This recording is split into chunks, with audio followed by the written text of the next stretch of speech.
Por algum motivo o programa não quis mais colocar minha câmera, mas tudo bem, vamos seguir. Então, o ponto principal aqui que a gente estava destacando é justamente as características. Vou reiniciar. Então, vamos lá.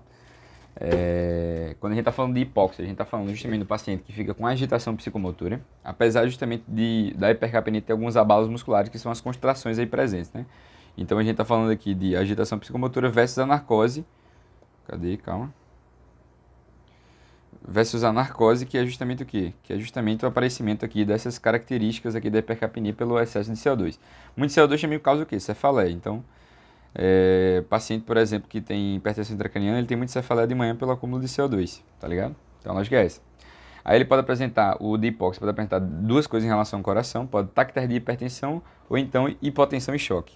Mesma coisa no outro, pode apresentar taquicardia ou hipotensão, hipo ou hipertensão, e geralmente apresenta taquicardia no lugar, não tem bradicardia, né? Então os dois podem ter hiper ou hipotensão e os dois podem ter cardia, só o hipoxêmico tem bradicardia, né? Essa característica. Mas geralmente a bradicardia ela vem com choque, beleza? E aqui tem cefaleia e no outro tem agitação psicomotora. Não, o cefaleia tem palidez e sudorese, que é a característica da hipoxemia, beleza? Cianose é uma característica mais tardia da doença, beleza? E o paciente pode apresentar dispneia também aí nesse momento, mas a cianose geralmente ela é mais final, né? Uma característica importante da COVID é justamente que a COVID ela vai fazer o quê? Tipo 1 ou tipo 2. Obviamente ela vai dar um desequilíbrio VQ lá no nível do brônquio, né? Ela vai atingir o alvéolo, né? Lembre bem da fisiopatologia da COVID. Como ela atinge o alvéolo, então ela vai ser do tipo 1, certo? Então a lógica é essa. E aí depois vai fazer o exame físico voltado para cada sistema. Então você vai lá ver o respiratório, ver se tem como começar a tratar a doença de base, por exemplo, né? Começar a tratar uma pneumonia logo de início. É importante fazer esse exame físico. Aí você vai lá ver o circulatório, vai ver a ausculta, vai fazer, sei lá, palpação se você quiser, né? E aí você pode identificar, por exemplo, um corpo pulmonar, né? Que é justamente uma característica aí da hipertensão arterial pulmonar, né? Pode ser característica de TEP, por exemplo. E aí a gente está diante, por exemplo, de uma hiperfonese de B2. A gente pode identificar aí um 4, a quarta bulha, etc. Depois a gente pode ver aspectos neurológicos, como por exemplo um AVE, certo? Então, características de AVE, déficit motor, dislalia, disartria, paralisia facial, essas coisas. Então pode estar presente aqui no nível neurológico. E aí o músculo elétrico também, ver se tem alguma lesão. O paciente geralmente que pode apresentar aí um processo de lesão prévia, ou então pode apresentar imobilização, cirurgia. Então fazer essa investigação é importante.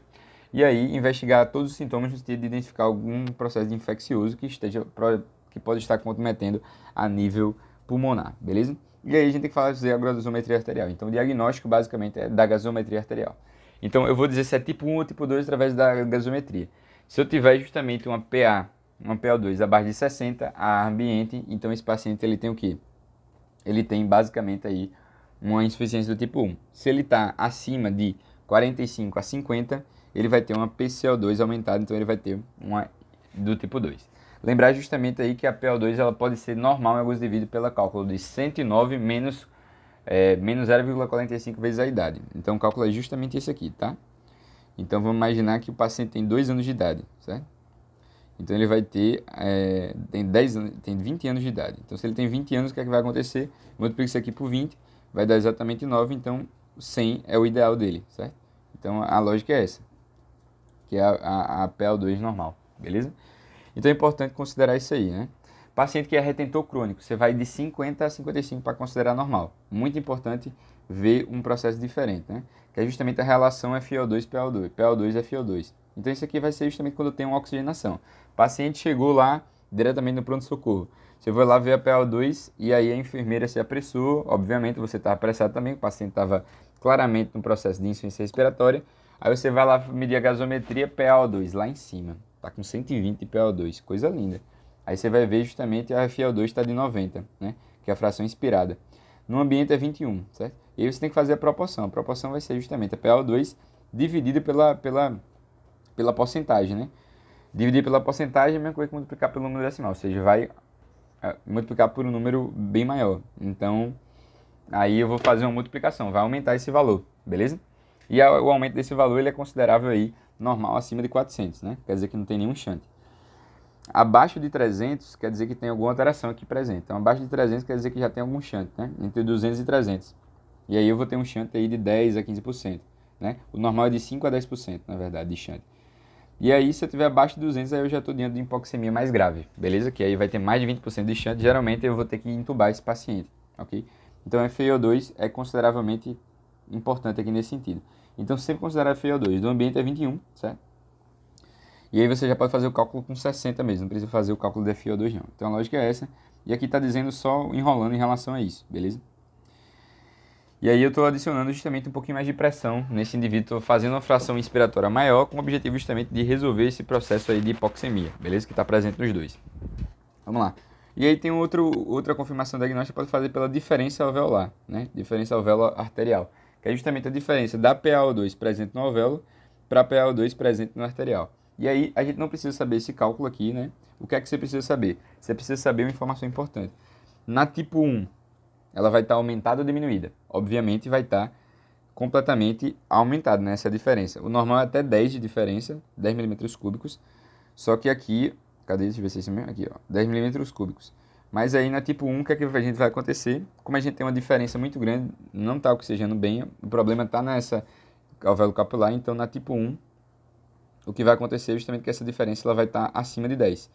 Enquanto na tipo 2, como o problema é só ventilação, né? Então provavelmente ela vai estar muito próximo porque o O2 está conseguindo passar, beleza?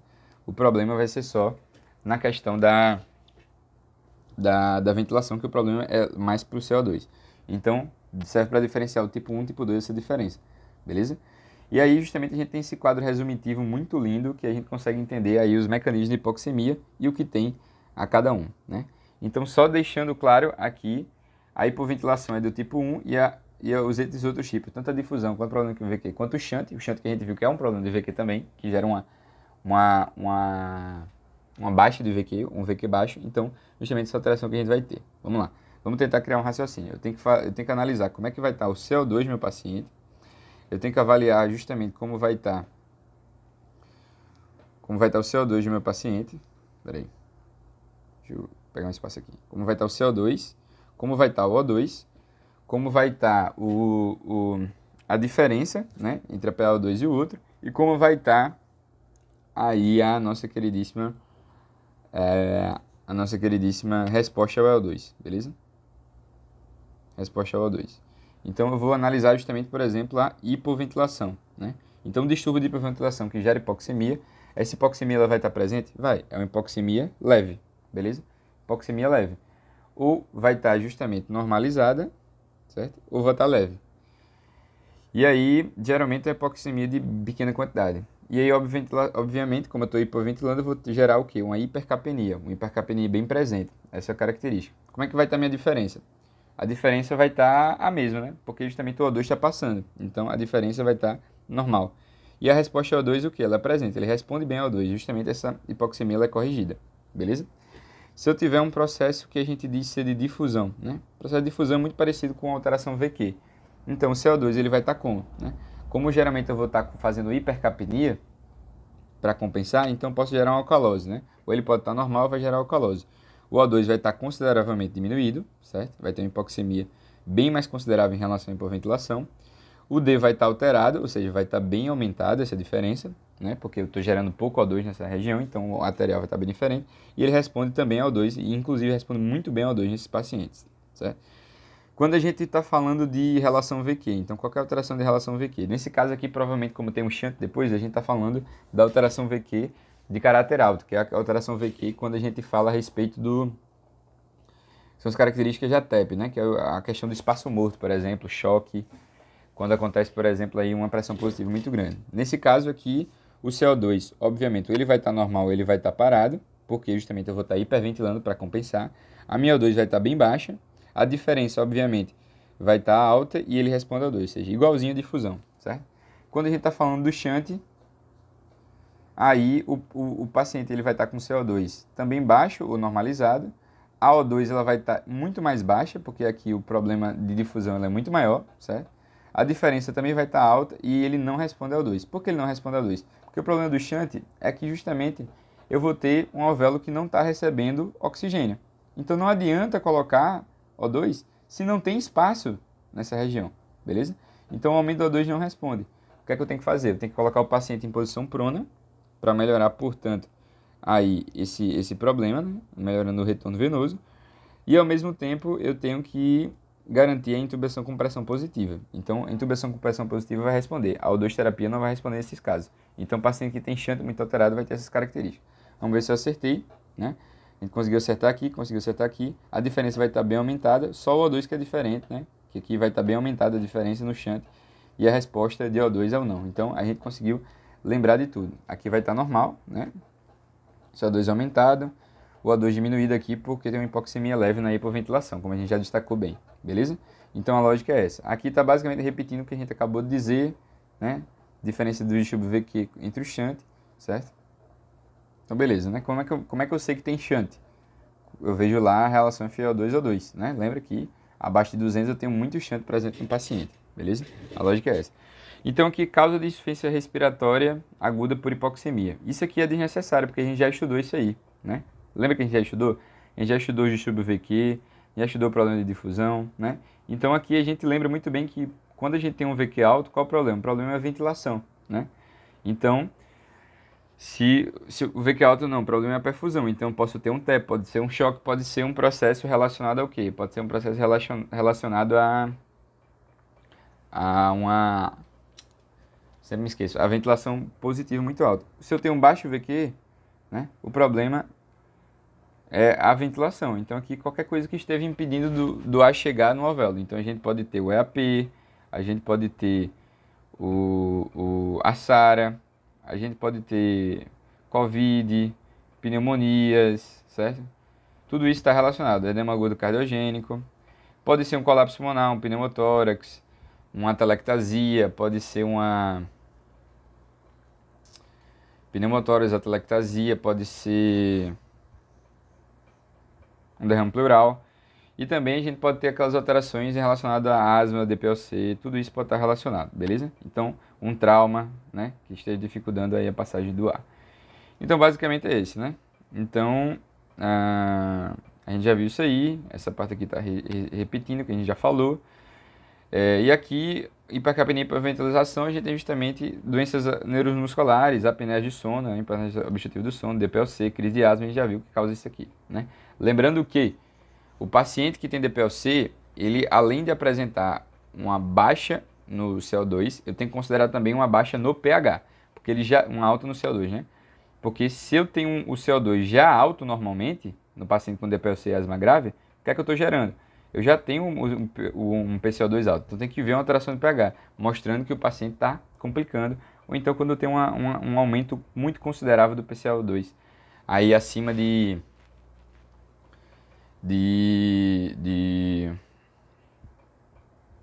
acima de, por exemplo, um PO2 muito alto, né? Então basicamente é isso. Aí vamos ver esse caso aqui, né?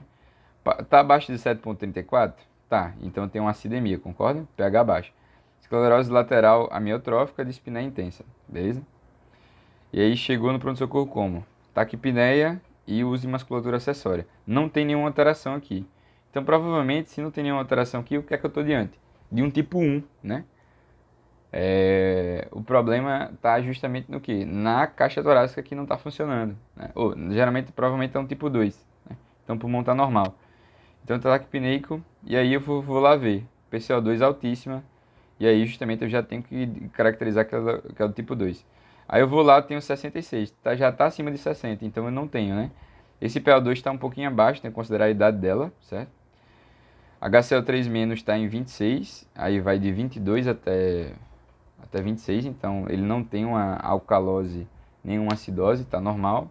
E a saturação está consideravelmente boa, mas apesar de estar boa, ele está tendo um problema relacionado à questão da liberação do CO2. Então é uma insuficiência respiratória do tipo 2, beleza? E não do tipo 1, né? E aqui a gente tem alguns sinais aqui interessantes. Então a SARA apresenta aqui, SARA vai causar o quê, né? Ele gera colabamento lá na região magistal, problema no VQ. Então o resultado é um do tipo 1.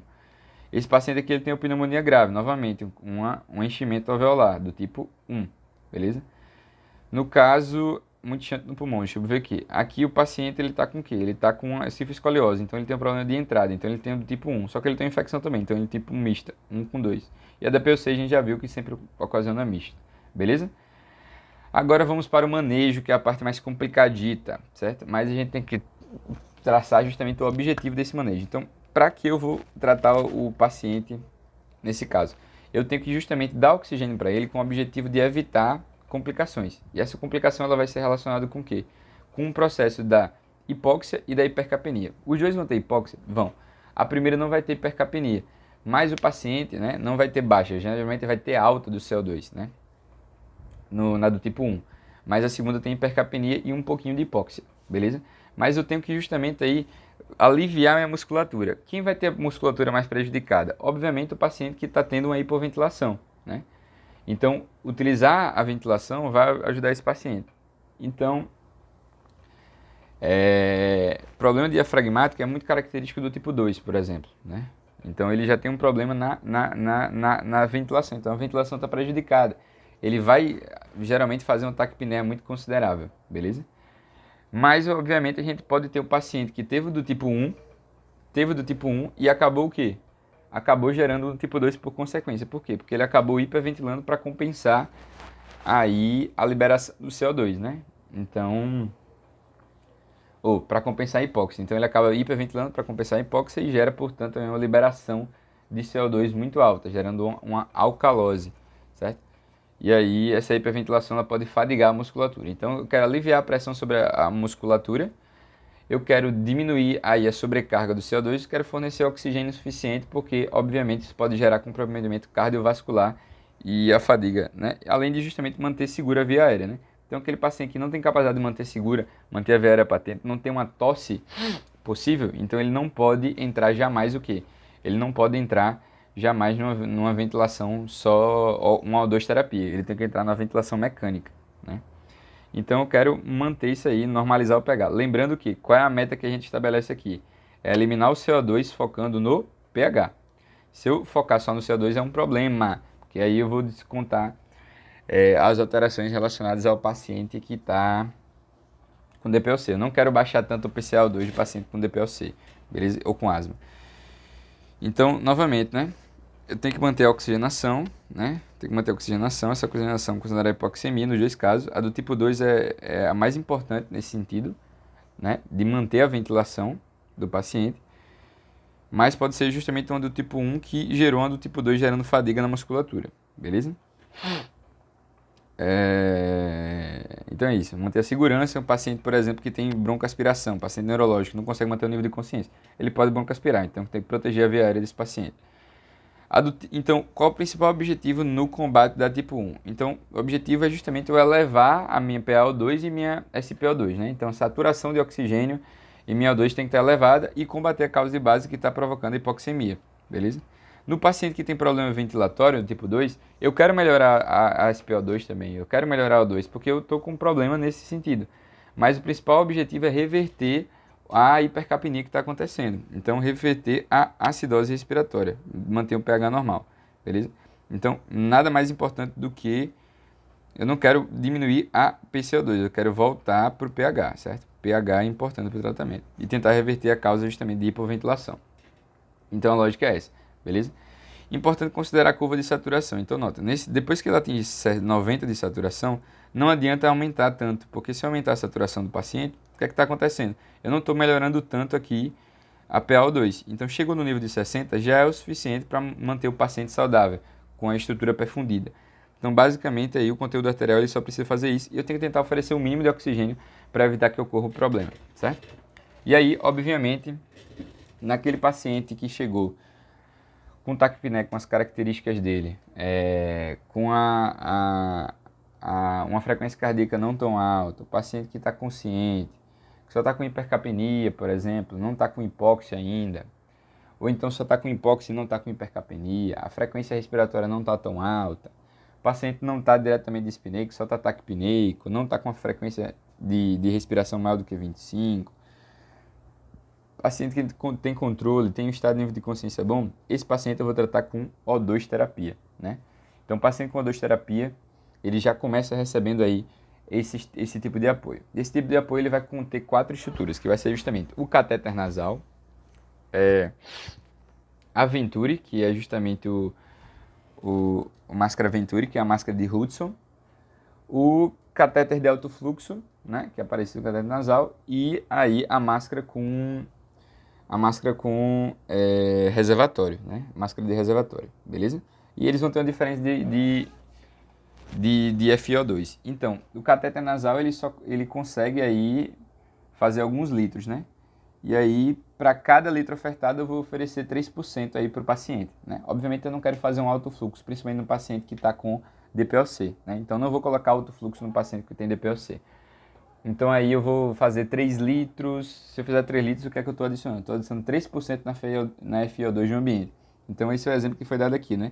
21 do ambiente e mais 3% para cada litro que eu estou dando. Isso vai dar um FiO2 de 30%, certo? Obviamente a medida não é fidedigna, então num caso que esteja um pouquinho mais grave, que eu tenho que dar um pouquinho mais de atenção, o que é que eu vou utilizar? Vou utilizar aí a Venturi, que é a máscara de Hudson. A máscara de Hudson ela é muito mais eficiente porque eu consigo controlar através da válvula, justamente o FiO2 que eu estou colocando, o máximo que eu posso fazer é um FiO2 de 50%. Na máscara com reservatório, eu consigo fazer um FiO2 de 100% nesse paciente, né? Máscara de reservatório. Outra possibilidade é utilizar o catéter de alto fluxo, catéter nasal de alto fluxo, certo? Então tem um catéter nasal, que é a utilidade, e esse de alto fluxo se consegue manter de 95% a 100%, mas fornece uma frequência maior, beleza? Ele vai misturar ar com oxigênio, e essa frequência de fluxo maior dizem que tem uma pressão positiva, mas não é considerado ventilação mecânica ainda, né? Então a lógica é essa. Deu para entender? Show de bola. Então eu tô com o objetivo de quê? De fazer com que a minha musculatura ela descanse, não tenha sobrecarga cardiorrespiratória, eu consigo manter a via aérea patente, eu consiga melhorar a hipoxemia e hipercapnia e manter a troca gasosa plausível, né? E aqui justamente o efeito tóxico do oxigênio, acima de 50 eu já começo a provocar dano e começo a gerar piora da lesão de base que eu tenho que estar sempre tratando, certo? Lembrar que sempre tem que tratar a causa de base. Então, vou colocar na prova lá, tratar a causa de base. Não adianta resolver com isso aqui se eu não trato a causa de base, certo? E, muito importante, aqui a gente fazer a ventilação mecânica com pressão positiva. Então, basicamente, a ventilação mecânica, ela vai ter o objetivo, em grande parte, de melhorar a hipoxemia, melhorar a hipercapnia, garantir com que o paciente ele tenha aí um fluxo de troca gasosa eficiente, garantir a patência da via aérea, certo? Resolver baseado no pH, beleza? E evitar o consumo justamente respiratório por conta dos órgãos da respiração, fadiga respiratória e o coração, né? Então, basicamente, os mesmos objetivos da outra ventilação. Só que nesse caso, o que é que marca a ventilação mecânica é uma coisa que eu estou fazendo pressão positiva. Então, pressão positiva é o que marca esse indivíduo, beleza? O2 terapia eu vou fazer no 1 e no 2 aqui também, né? Então, eu vou fazer nos dois casos sempre, beleza? Então, é isso que a gente está fazendo. Vamos lá. Então, ventilação não invasiva, eu posso utilizar várias coisas, né? Eu tenho várias apresentações da ventilação não invasiva, o BiPAP, o CPAP, que a gente vai destacar aqui, que foi a lógica, beleza? Então, basicamente, eu coloco a máscara no aparelho e o paciente ele tem que estar acordado e cooperativo. Então, principal ponto para fazer ventilação não invasiva, que é uma ventilação mecânica de pressão positiva. O paciente ele tem que estar com nível de gravidade, mas o nível de gravidade não tão alto. Então, o paciente tem frequência respiratória elevada, ele tem uma PCO2 abaixo de 60 ou abaixo de 300 naquela relação, uma hipercapnia acima de 50, né? E utilização de musculatura acessória. Nesses casos, assim, que são consideravelmente moderados, mas que não tão graves, eu posso fazer. Quando eu não devo fazer, o paciente ele não pode fazer, ele tem que ir direto para a ventilação mecânica. Quando ele está com rebaixamento de nível de consciência, quando ele não consegue manter a via aérea patente, principalmente por conta do rebaixamento de via aérea de consciência, quando ele está com instabilidade hemodinâmica, quando ele está com sangramento ativo, a causa de base ela é muito perigosa e um risco iminente de parada cardiorrespiratória, certo?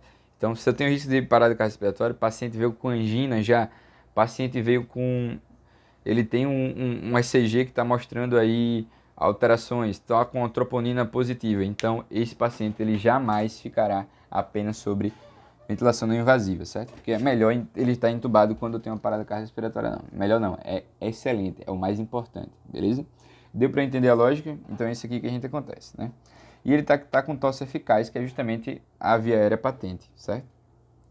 E, obviamente, os dois pontos principais, que é a hipercapnia não muito grave, nem uma hipoxemia consideravelmente alta, né? Então, se tiver muito baixa ou PCO2 muito alta, aí eu tenho que fazer uma ventilação invasiva, né?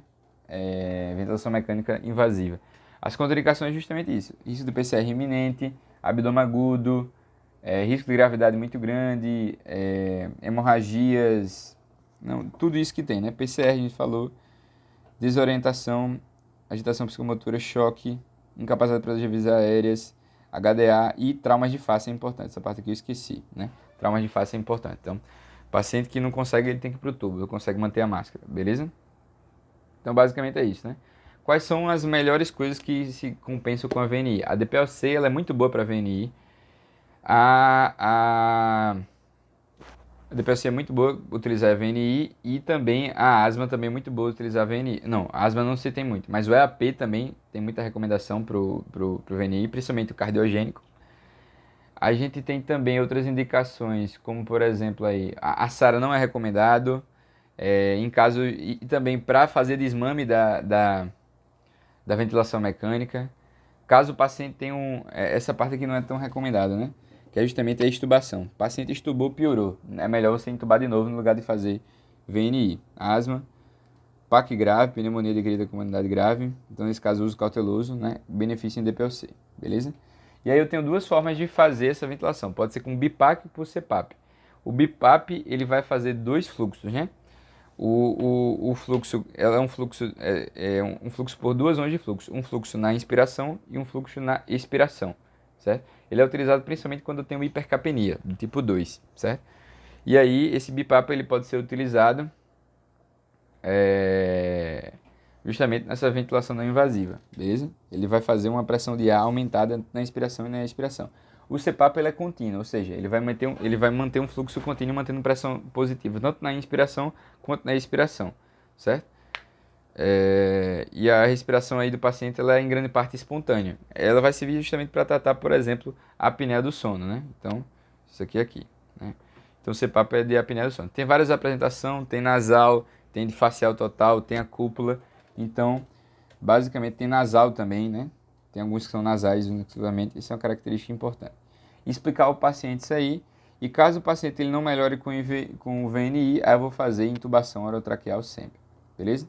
Então, a ventilação mecânica invasiva, por sua vez, é aquele paciente que está grave, está com hipoxemia grave, hipercapnia grave, estabilidade hemodinâmica, abaixamento do nível de consciência, PCR iminente, hemorragia presente, fratura de face, eu vou direto justamente para a ventilação mecânica invasiva, beleza?